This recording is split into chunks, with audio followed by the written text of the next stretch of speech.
Hallelujah, praise the Lord. यीशु मसीह का धन्यवाद हो प्रियो। एक बार फिर उसने हमें जोड़ा है कि आज हम फिर इस टेलीविज़न प्रोग्राम के माध्यम से प्रभु के कलाम से कुछ गहरी गूढ़ भेद की बातों को सीख सकें। मैं परमेश्वर का धन्यवाद देती हूँ कि जब भी यहाँ से प्रचार होता है, आप लोगों के फ़ोन कॉल्स आते हैं और मुझे बहुत आनंद होता है जब आप लोग इस बात को बताते हैं कि वचन ने आपसे बात करी, कि वचन ने आपके जीवन में कार्य किया, कि आज आप अपने गुनाहों को छोड़कर प्रभु के पीछे चलने के लिए तैयार हो, कि वचन ने आपको आईना दिखाया। प्रियो, इस प्रोग्राम का उद्देश्य सिर्फ यही है कि हर एक भाई, हर एक बहन, हर एक व्यक्ति जो इस प्रोग्राम को देख रहा है प्रभु की नज़दीकी में बढ़े। क्योंकि ये जो समय चल रहा है मेरे प्रियो, हर बार मैं बताती हूँ, ये वो समय है जब ये अंतिम समय है, अंतिम युग चल रहा है, जब यीशु मसीह का आना बहुत नज़दीक है। कितना ज़्यादा ज़रूरी है हमारे लिए कि हम उसके आगमन के लिए अपने आप को तैयार कर सकें।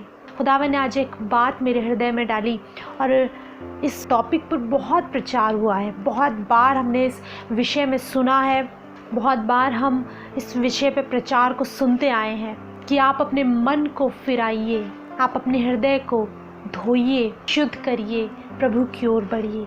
आज खुदावन ने मेरे मन में इस बात को डाला कि जैसे यीशु मसीह का आना बहुत नज़दीक है, जैसे हम सब जानते हैं, आप वचन को पढ़ने वाले लोग हैं, आप जानते हैं दुनिया में क्या कुछ घट रहा है, देशों में क्या हालात बने हुए हैं। उन सारी चीज़ों को देखकर एक बात तो साफ है कि जो वचन में लिखा था कि यीशु का आगमन के समय जो चिन्ह होंगे, वो ये सारे चिन्ह तुम्हें दिखाई देंगे और इन चिन्हों को देखकर तुम इस बात को जानोगे कि समय निकट है।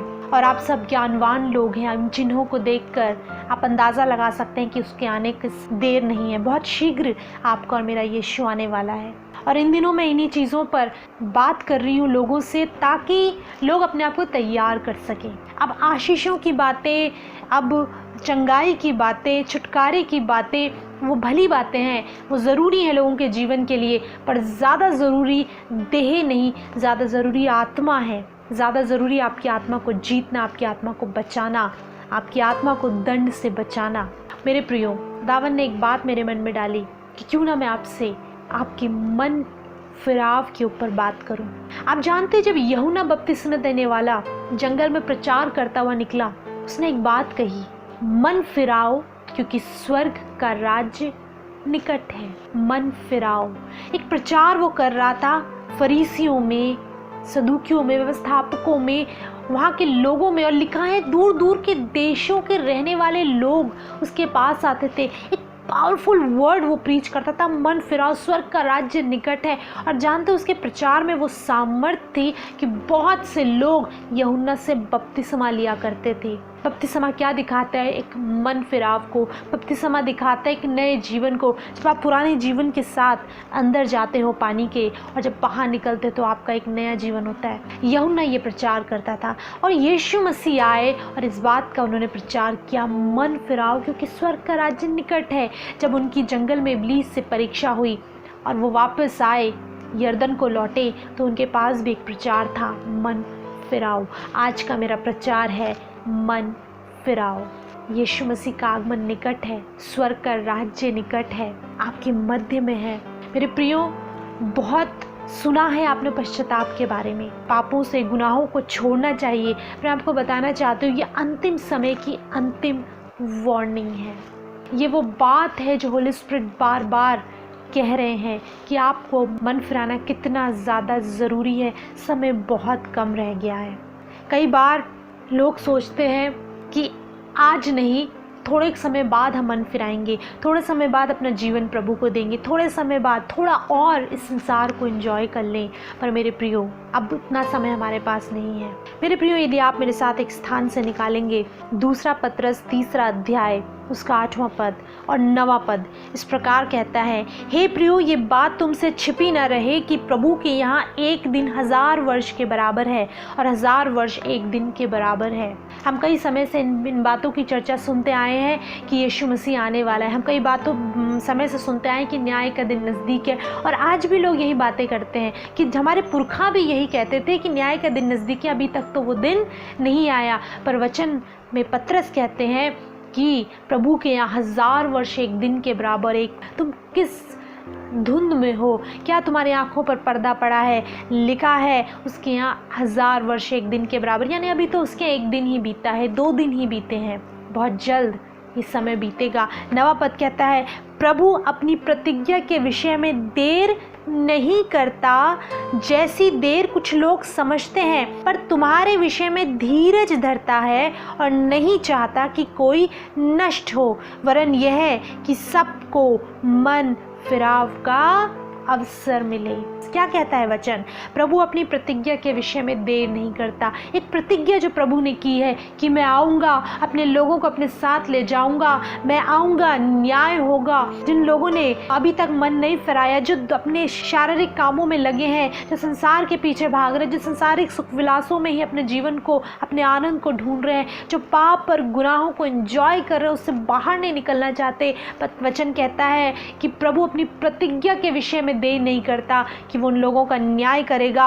लिखा है जैसी देर कुछ लोग समझते हैं, बहुत से लोग समझते हैं बहुत समय हो चुका है, आज दिन तक तो ये बातें हुई नहीं और हमें लगता है आगे भी बहुत समय तक नहीं होंगी। लिखा है पर तुम्हारे विषय में धीरज धरता है और नहीं चाहता कि कोई नष्ट हो, वरन यह कि सबको मन फिराव का अवसर मिले।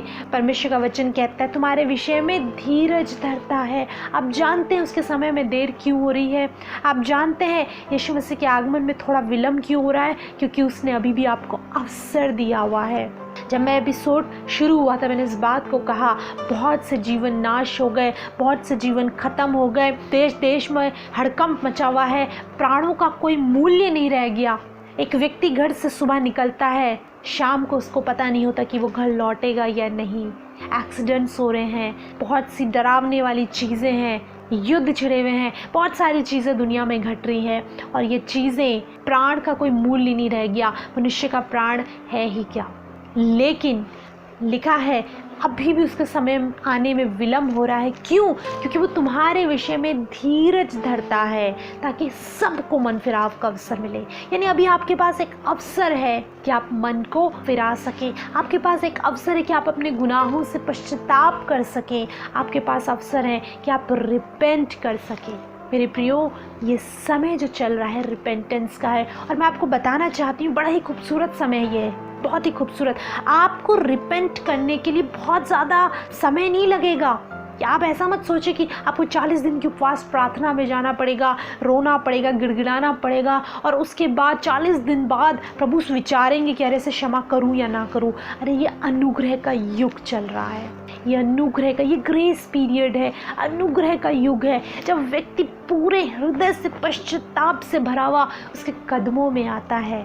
यीशु मसीह उसे क्षमा करते हैं, एक नया अवसर देते हैं, एक नया मौका देते हैं, उसके हृदय को धो देते हैं। यदि आपको लगता है कि आपका गुनाह इतना बड़ा है कि आप उससे निकल नहीं सकते, आपका गुनाह इतना बड़ा है कि प्रभु पता नहीं माफ़ करेंगे या नहीं, अगर आपको लगता है एक ही गुनाह बार बार रिपीट करे जा रहे हो, पता है सबसे ज़्यादा पेनफुल क्या होता है? सबसे ज़्यादा पेनफुल होता है जब आप एक गुनाह को करते हो, उसकी क्षमा मांगते हो और फिर उस गुनाह को रिपीट करते हो और फिर क्षमा मांगते हो और ऐसा करते करते आपको लगता है प्रभु मैं कितना बड़ा पापी हूँ, कितना बड़ा सिनर हूँ, क्या तुम मुझ पापी पर अब भी दया करेगा? क्या अब भी मुझे क्षमा करेगा? प्रियो, ये अनुग्रह का युग है। पता है वचन बताते हैं अनुग्रह और सच्चाई यीशु मसीह के द्वारा आई, व्यवस्था मूसा के द्वारा आई। व्यवस्था तो हमें दोषी ठहराती है, व्यवस्था तो कहती है इसने गुनाह किया, इस पर पत्थरवाह होना चाहिए, व्यवस्था तो कहती है इसने पाप किया, इस पर दंड आना चाहिए। जिस हर पाप की एक बीमारी है, हर पाप का दंड व्यवस्था की पुस्तक में लिखा है। मूसा ने व्यवस्था बताई इजरायलियों को और कहा यदि इन्हें फॉलो नहीं करोगे तो दंड तुम पर आएगा। पर पता है यीशु मसीह को भेजा गया, वो व्यवस्था को लोप नहीं पूरा करने आया, उसने व्यवस्था को पूरा कर दिया और अनुग्रह सच्चाई उसके द्वारा आई। ओ प्रभु कितना अधिक प्रेमी परमेश्वर है। मेरे प्रियो, मैं बताना चाहती हूँ उसने अपने पुत्र को भेजा कि जब भी कोई व्यक्ति इस हालातों में उसका हृदय टूटा हुआ हो, वो अपने पापों के में इस तरह दबा हुआ हो, गुनाहों में इस तरह टूटा हुआ हो और वो कहे प्रभु मैंने कितनी बार तुझसे क्षमा मांगी, मैंने कितनी बार एक न्यू स्टार्ट करी, कितनी बार सोचा नहीं शुरुआत करूँ, मैंने शुरुआत बात करी भी। मैंने 2022 के जनवरी 1 तारीख को सोचा कि आज से प्रभु मैं तेरे साथ संगति करूँगा, इबादत करूँगा, रोज़ाना प्रार्थना करूँगा। मैंने सोचा जनवरी से मैं एक नया जीवन जीऊँगा, लेकिन प्रभु फिर से वही गुनाह, फिर से वही पाप, फिर से वही व्यभिचार, फिर से वही चीज़ें, और ये पाप मुझसे छूट नहीं रहा। क्या तू अब भी मुझे क्षमा करेगा? प्रियो, पत्रस में लिखा है वो तुम्हारे विषय में धीरज धरे कि हर एक को मन फिराव का अवसर मिले, हर एक को। पता है, दूसरा इतिहास आप मेरे साथ पढ़िए, 7वां अध्याय उसका 14 पद। तब यदि मेरी प्रजा के लोग जो मेरे कहलाते हैं दीन होकर प्रार्थना करें और मेरे दर्शन के खोजी होकर अपनी बुरी चाल से फिरे, तो मैं स्वर्ग में से सुनकर उनका पाप क्षमा करूंगा और उनके देश को ज्यों का त्यों कर दूंगा। खुदावन का कलाम कहता है, मेरी प्रजा के लोग जो मेरे कहलाते हैं। क्या आप जानते हो कि आप किसके कहलाते हो? क्या आप जानते हो आपका पिता कौन है, आपका बाप कौन है? प्रियो, सबसे खूबसूरत बात परमेश्वर की ये है कि वो आपको अपना पुत्र, आपको अपनी पुत्री कहता है। एक रिश्ता बनाता है आपके साथ, एक संबंध है आपका उसके साथ। कई बार संसारिक माता पिता, आप न्यूज़पेपर्स में पढ़ते होंगे कि पिता कहता है मेरे पुत्र का अब मेरी संपत्ति पर कोई अधिकार नहीं, क्योंकि ये मुझसे बगावत कर रहा है, ये मेरी आज्ञाओं को नहीं मान रहा, मेरी बातों पे नहीं चल रहा और ये अपनी मर्जी कर रहा है। आज के बाद मेरा इससे कोई संबंध नहीं। वो पिता भी उसे छोड़ देता है, कहता है मैं इससे संबंध नहीं रखूँगा। ये संसारिक पिता है, पर हमारा आत्मिक पिता, हमारा परमेश्वर कैसा है? कितना भी गुनाह हो, पाप हो, यदि एक बार व्यक्ति ये ठान ले, क्या लिखा है? तब मेरी प्रजा के लोग ये जो मेरे कहलाते हैं। पहले आप इस बात को जान लीजिए, आप किसके कहलाते हैं। आप स्वर्गीय परमेश्वर, आप यीशु मसीह के कहलाते हो। आप उसकी प्रजा के लोग हो, आप उसकी संतान हो। उसने आपको अपनी संतान ठहराया है। दीन होकर प्रार्थना करें, यदि अपने आप को हम्बल करें, दीन करें और प्रार्थना करें और मेरे दर्शन के खोजी होकर, यानी वो मुझे ढूंढे, मेरे दर्शन के खोजी हो, अपनी बुरी चाल से फिरें, अपने गुनाहों से फिरें, यानी पश्चाताप करें, तो मैं स्वर्ग में से सुनकर उनका पाप क्षमा करूँगा। मैं करूँगा क्षमा। अब जानते हैं ये वो युग चल रहा है जब परमेश्वर तैयार है क्षमा करने के लिए, पर हम तैयार नहीं है क्षमा मांगने के लिए। परमेश्वर तैयार है आपको नया जीवन देने के लिए, पर आप तैयार नहीं है रिपेंट करने के लिए, पश्चाताप करने के लिए। आप तैयार नहीं है मन फिराने के लिए। परमेश्वर आपका पिता तैयार है आपको गले लगाने के लिए। मेरे साथ एक स्थान से निकालिए लूका 15, और यहाँ पर उड़ाऊ पुत्र का दृष्टांत यीशु मसीह ने बताया। और जानते हैं ये दृष्टांत क्यों बताया? ताकि युग युग तक, जब तक ये पृथ्वी बनी है, जब जब ये दृष्टांत पढ़ा जाए, लोग इस बात को जाने की लौटा जा सकता है। आपके मन में कभी भी दुष्ट इस बात को डालने ना पाए। कई बार विरोधी हमारे मन में इस बात को डालता है, इतने गुनाह में है तू, इतने पाप में है, अब परमेश्वर क्षमा नहीं करेंगे, अब नहीं करेंगे। कितनी बार क्षमा मांगी है तूने? कितने बार तू प्रभु के सामने रोया है? कितनी बार तूने प्रभु के सामने झूठी बातें कही हैं, झूठी वायदे करे हैं कि अब मैं ये पाप नहीं करूँगा, ये पाप नहीं करूँगी, फिर तू उन्हीं चीज़ों में पड़ जाता है, अब नहीं क्षमा करेंगे। ये उड़ाऊ पुत्र का दृष्टांत एक बात को बताता है, वो तैयार है क्षमा करने के लिए। यदि आपने इस दृष्टांत को कई बार पढ़ा होगा। बाप के 2 पुत्र थे, छोटे ने गुनाह में था, पाप में था, अपनी संपत्ति ली, दूर देश को चला गया, अपनी संपत्ति को कर्म में उड़ा दी। जब उस देश में अकाल पड़ा तो क्या लिखा है, वहाँ पर उसको खाने को नहीं था, उसके पास कुछ नहीं था।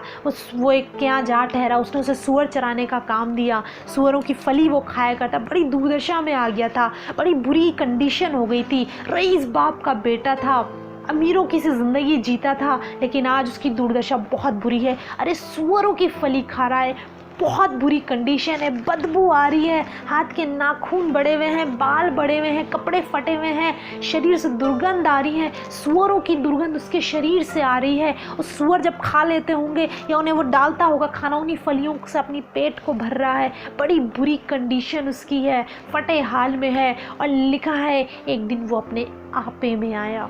मेरे साथ पढ़िएगा आप लूका 15 उसका 17 पद क्या कहता है। जब वो अपने आपे में आया तब कहने लगा, मेरे पिता के कितने ही मजदूरों को भोजन से अधिक रोटी मिलती है और मैं यहाँ भूखा मर रहा हूँ। अपने आपे में आया। एक दिन आया कि वो अपने आपे में आया। पहले गुनाहों में ज़िंदगी को गुजारा, फिर गुनाहों के दंड में ज़िंदगी को गुजारा और एक दिन वो अपने आपे में आया।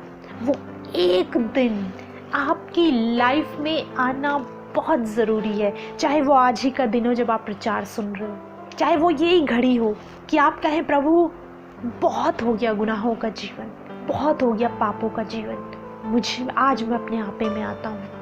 होश में आइए, अपनी आँखों को खोलिए, शरीर की आँखों को नहीं आत्मिक आँखों को खोलिए। ध्यान से सुनिए वचन क्या कह रहा है। ये पुत्र, ये परमेश्वर यीशु मसीह दृष्टांत कह रहे थे। एक घटना को वो लोगों को अज्यूम करा रहे थे, एक घटना को लोग इमेजिन कर रहे थे कि ये सब कुछ हुआ। अब बहुत खूबसूरती के साथ ये दृष्टांत लिखा गया है और युग युग तक, जैसे मैंने कहा, जब जब ये दृष्टांत पढ़ा जाएगा ये बात जानी जाएगी कि लौटा जा सकता है। ये व्यक्ति, ये छोटा बेटा अपने आपे में आया और जानते इसने कहा, मेरे पिता के घर में मजदूरों को तो भोजन से अधिक रोटी मिलती, मैं यहाँ भूखा मर रहा हूँ। और लिखा है वो वापस अपने घर की ओर चल दिया, बड़ा हताश, बड़ा निराश। उसे लगा पता नहीं पिता मुझे क्षमा करेगा या नहीं करेगा। मैं उससे कहूँगा पिता तू मुझे अपने यहाँ एक मजदूर की मानिंद रख ले, मैं कोने में पड़ा रहूँगा, कोने में खाट पे दरी पे पड़ा रहूँगा, तू मुझे एक मजदूर की मानिंद रख ले, बस मुझे ग्रहण कर ले मेरे पिता। और जानते लिखा है जब वो दुआ पढ़िए क्या लिखा है 20वां पद, तब वो उठकर अपने पिता के पास चला। वो अभी दूर ही था कि उसके पिता ने उसे देखकर क्या खाया, तरस खाया और दौड़कर उसे गले लगाया और बहुत चूमा। दूर ही था, अभी घर भी नहीं पहुंचा था। जानते ये बात क्या दिखाती है? पिता डेली उस बेटे का इंतज़ार कर रहा था, हर दिन हर दिन हर दिन उसका इंतज़ार कर रहा था। हर दिन अपनी निगाहों को लगाए बैठा था कि मेरा बेटा जिस रास्ते से गया उसी रास्ते से लौट आएगा। और वो दूर ही था, उसने दौड़कर उसे गले लगाया, बहुत चूमा। जानते दुर्गंध आ रही थी, बड़ी बुरी कंडीशन थी, आसपास के लोग दूर हो जा रहे होंगे, मित्रों ने छोड़ दिया, सबने छोड़ दिया, पर लिखा है पिता ने दौड़कर उसे गले लगाया, बहुत चूमा। और जानते वो कह ही रहा था कि पिता मुझे मजदूर की मानिंद रख लिया। कुछ चीज़ों को वो कह ही रहा था, मैंने तेरी दृष्टि में, स्वर्ग की दृष्टि में पाप किया है। इतने में पिता ने क्या करा, अरे इसको नहलाओ, इसको धुलाओ, इसको अंगूठी पहनाओ, इसको नया वस्त्र पहनाओ। अंगूठी क्या दिखाती है? अधिकार को। वो अधिकार जिससे छीन लिया गया था इसे वापस दो। जो अधिकार इसने दे दिया था, इसने कहा था मुझे मेरी संपत्ति दे और मैं यहाँ से चला जाऊँगा, आज वो अधिकार मैं से वापस लौटाता हूँ। ये युग है मेरे प्रियो, ये समय है लौट आने का, ये समय है अनुग्रह का। जब पिता आंखें लगाए बैठा है, मेरा बेटा लौट आएगा, मेरी बेटी लौट आएगी। जब आप इस वचन को सुन रहे हैं, पिता की नज़र अभी भी आप पर है। पिता अभी भी आपके हृदय को देख रहा है। क्या ये आज मेरे पास लौट आएगा? क्या मेरी बेटी मेरे पास लौट आएगी? क्या ये पश्चाताप करेगी? आज भी वो आंखें फैलाए, बाहें फैलाए आपका इंतज़ार कर रहा है मेरे प्रियो। हम आपे में नहीं आ रहे हैं, आपको लग रहा है कि अभी बहुत समय बाकी है, पर पता है मेरे प्रियो ये समय पश्चाताप का है। कोई नहीं जानता हमारा आखिरी समय कौन सा हो, वो अंतिम घड़ी, वो अंतिम पल कौन सा हो, कब हमारा प्राण ले लिया जाए। तैयार हो जाइए अपने जीवनों को प्रभु को सौंपने के लिए, पश्चाताप करने के लिए। यदि आप कह रहे हो मैंने आज से 2 वर्ष पहले पश्चाताप किया था और मैंने प्रभु में एक शुरुआत को की थी, हर दिन पश्चाताप करिए, हर दिन उसके सामने घुटने टेकिए, हर दिन उससे अपने गुनाहों की क्षमा मांगिए। और जिन्होंने आज तक एक बार भी नहीं करा, आज वो दिन है कि आप उससे अपने गुनाहों की क्षमा मांगे। यदि आप मेरे साथ एक स्थान से पढ़ेंगे, नीति वचन 28 का 13 पद क्या कहता है? जो अपने अपराध छिपा रखता है उसका कार्य सफल नहीं होता, परंतु जो उनको मान लेता है और छोड़ भी देता है उस पर दया की जाएगी। जो उन्हें मान लेता है और छोड़ भी देता है, अपने अपराध को छिपा कर मत रखिए। आप किससे छिपा सकते हैं? परमेश्वर से नहीं छिपा सकते। इसीलिए दाऊद एक स्थान पर कहता है मैं तुझसे छिपकर कहाँ जाऊँ, मैं कहाँ जाकर अधोलोक में जाऊँ, वहाँ भी तू है। आकाश में चढ़ूँ, वहाँ भी तू है। समुद्र के पार जा बसूँ, वहाँ भी तू है। मैं तुझसे कहीं नहीं छिप सकता। आप परमेश्वर की उपस्थिति से कहीं नहीं छुप सकते। निरंतर उसकी दृष्टि आप पर लगी रहती है। अपने अपराध को कहाँ छिपाएंगे आप? इस पापी हृदय को आप कहाँ छिपाएंगे? दुनिया की दृष्टि में धर्मी हो सकते हो, पर आपके भीतर जो पाप भरा पड़ा है, परमेश्वर उसे जानता है। परमेश्वर उसे जानता है। आज उसे मान लीजिए मेरे प्रियो, मुझसे बड़ा पापी और कोई नहीं। मैंने तेरी दृष्टि में पाप करा है। मैं बहुत गुनहगार हूँ प्रभु। मैं जानता हूँ तू मेरा इंतज़ार कर रहा है। एक बार मुझे एक अवसर दे। जब जब आप शरीर में कोशिश करोगे कि मैं गुनाहों को छोड़ दूँ, पाप ना करूँ, व्यभिचार ना करूँ, गलत आदतों में ना जाऊँ, गलत संगति को छोड़ दूँ, या जो भी आपके अंदर गुनाह है, आप जब जब शरीर में कोशिश करोगे, आप हमेशा विफल होगे। ये सीक्रेट है। अगर कोई व्यक्ति ये कहे कि कल से मैं इस गुनाह को नहीं करूँगा, ओके, आज मैंने वचन सुना, पश्चाताप करा, कल से मैं इस गुनाह को नहीं करूँगा, आपसे ही वो गुनाह फिर होगा, क्योंकि शरीर बहुत निर्बल है, बहुत निर्बल है। जैसी कोई ऐसी मनभावनी चीज़ें आपके सामने आएंगी, आप पाप में गिर जाओगे। आप शरीर से ये युद्ध नहीं लड़ सकते, आपको आत्मा से लड़ना होगा। आपको किसी की ज़रूरत है। जब आप होली स्पिरिट से कहोगे, इसीलिए यीशु मसीह ने कहा मैं तुम्हें एक सहायक दूंगा। वो हेल्पर है हमारे। होली स्पिरिट हमारी हेल्प करने के लिए है। जब आप होली स्पिरिट से कहोगे, प्रभु मेरी सहायता कर कि मैं इस गुनाह को ना करूं, प्रभु मेरी सहायता कर मैं इस पाप को ना करूं, मैं अपनी सामर्थ्य से नहीं कर सकता, बहुत दुर्बल शरीर है मेरा, मैं इस शरीर से नहीं कर सकता, इस युद्ध को नहीं लड़ सकता। होली स्पिरिट आपको सामर्थ्य देंगे। इसके लिए पूरी रीति से परमेश्वर पर डिपेंड हो जाइए। अपने एफर्ट्स लगाना बंद करिए। आप नहीं कर पाओगे। आप सोचो आपसे हो जाएगा, आप गुनाह छोड़ लोगे, या आप दुआएं करने लग जाओगे, आप उपवास करने लग जाओगे, आप कर लोगे, आप नहीं कर पाओगे। आपको सहायता की ज़रूरत है, सहायक की ज़रूरत है, होली स्पिरिट की ज़रूरत है। उस पवित्र आत्मा से सामर्थ्य मांगिए। प्रभु मेरी सहायता करिए, पवित्र आत्मा मेरी सहायता करिए कि मैं इस पाप से, गुनाह से निकल सकूं। मेरे प्रियो, आज का वचन आपको नींद से जगाने के लिए है। हम बहुत बड़ी बड़ी बातें करते हैं, प्रार्थनाएं, उपवास, नया जीवन, बहुत सारी चीज़ें, पर ज़रूरी है जिन चीज़ों में आप पड़े हो उनसे बाहर निकलिए, मन फिराइए। यूहन्ना ने भी यही प्रचार किया, यीशु मसीह ने भी यही प्रचार किया, और अंतिम युग का प्रचार भी यही है, मन फिराओ क्योंकि स्वर्ग का राज्य निकट है। मन फिराओ। मन फिराने का अर्थ है जिस मार्ग पर आप जा रहे थे, आपका मन जा रहा था, आपका शरीर जा रहा था, उस मार्ग से फिर जाने की ज़रूरत है, क्योंकि उसके अंत में विनाश है। फिर जाइए, मन फिराइए, नया जीवन आपका इंतज़ार कर रहा है, आपका पिता आपका इंतज़ार कर रहा है। हालेलुया। आइए अपनी आंखों को बंद करेंगे, प्रार्थना। मेरे प्रभु, मेरे यीशु मसीह, हम सच में धन्यवाद करते हैं मेरे पिता, इस प्रेम के लिए जो तू हमसे करता है, इस प्रेम के लिए जो तू आज भी हमसे करता है। मेरे खुदावन, आज इस भाई, इस बहन के लिए प्रार्थना करते हैं जो इस बात को कह रहा है, प्रभु बहुत हो गया गुनाहों का जीवन, बहुत हो गया पापों का जीवन, आज मैं अपने मन को तेरी ओर उठाता हूँ, मुझे क्षमा कर प्रभु, मुझे क्षमा कर, मेरे गुनाहों से मुझे छुटकारा दे, मेरे गुनाहों से मुझे आज़ादी दे।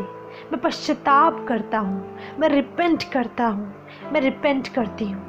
मेरे प्रभु, मैं इस बहन के लिए प्रार्थना करती हूँ जो तेरे सामने सर झुकाए है, तो इसे आज़ाद कर, इसके गुनाहों भरी ज़िंदगी से तू इसे आज़ाद कर, इस पाप से तू इसे आज़ाद कर, इस भाई को इसकी सोच के पाप से तू आज़ाद कर, गुनाहों और पापों से तू आज़ाद कर। प्रभु, मैं विनती करती हूँ यीशु मसीह, तेरी दासी होने के अधिकार में, कि तू अनुग्रह कर अपने लोगों पर। जब ये समय अनुग्रह का है, जब ये समय तेरी दया, तेरी करुणा का है, तो हर एक पर अनुग्रह और दया कर। ये मन फिराएं, तेरे राज्य में तेरी ओर लौट आए मेरे प्रभु, इनका जीवन तुझे भाने वाला जीवन ठहरे। आज ही का दिन इनके जीवन में एक नई शुरुआत का दिन ठहरे। धन्यवाद प्रभु, इनके जीवनों को तेरे हाथों में सौंपते, इनके घर परिवार को यीशु मसीह के नाम से मैं आशीष देती हूँ। प्रभु यीशु मसीह के नाम में इस प्रार्थना को पिता से मांगते हैं, आमीन। Praise the Lord. परमेश्वर का धन्यवाद सुंदर वचन के लिए, सामर्थी वचन के लिए। और आप मुझे ज़रूर बताइए फ़ोन करके कि आपने वचन से आशीष पाइए या वचन ने आपसे क्या बात करी है। यदि आप भी पश्चाताप करना चाहते हैं, यदि आपके पास भी एक हृदय है जो प्रभु के लिए आप देना चाहते हैं, मेरे प्रियो कॉन्टैक्ट डिटेल्स आप देखने पा रहे होंगे। यदि आपकी प्रार्थना के विषय हैं तो आप हमें कॉल करिए, हमारे प्रेयर वॉरियर्स और हम मिलकर आपके लिए प्रार्थना करेंगे। और विश्वास करिए कि जब हम यीशु मसीह के नाम से प्रार्थना करते हैं तो प्रभु हमारी सुनता है। हालेलुया। इसके अलावा प्रियो, यदि होली स्पिरिट आपके मन में इस बात को डाल रहे हैं कि आप हमारी इस सेवकाई को सपोर्ट करें, यदि आपके मन में ये बोझ है कि प्रभु का जो कार्य हम यहाँ से कर रहे हैं आप इसमें अपने योगदान को दें, जो भी होली स्पिरिट आपको गाइड करे, आप हमारी अकाउंट डिटेल्स देखने पा रहे होंगे।